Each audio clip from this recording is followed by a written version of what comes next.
One story I tell, and I wish people get the book. I don't want to give them everything, but I have to tell this story since you brought up Ruby Bridges. Is that this young lady brought to integrate this school, and every day mobs of whites is outside calling her names, calling the federal marshal's names that's ushering her in, and she had one white teacher that would sit in school and teach her, and she every day go to school, every day go to school. And the part that really got to me is that one day she was coming into school and they were really out there just causing a ruckus, calling her the N-word, everything. And she turned and said something, her lips were moving. And when she got inside, her teacher said, Ruby, you all right? Yeah. She said, I saw you say something back to the crowd.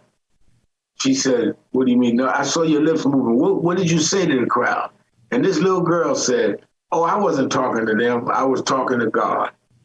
And when I had researched that story, I put in the book, tears came in my eyes, because that's the kind of faith and commitment you have to have, that you can ignore the noise of imminent danger because you feel that spiritual connection will just bring you through. And as long as you're talking to another worldly kind of thing, whichever way you approach it, you can handle what's going on. And we're at a time that I wanted this book to say that, because we're at a time, if you can see, people storm the Capitol of the United States and threaten the life of their vice president from their party and the Speaker of the House, just rummaging through the halls. Where's Nancy Pelosi? If we're dealing with this kind of open hate, you need to have some spiritual kind of cover that you can deal with this stuff without being infected by it. So in the middle of a pandemic,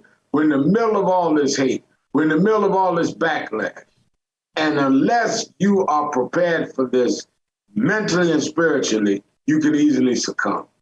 And these righteous troublemakers was in situations worse than this, and they didn't succumb.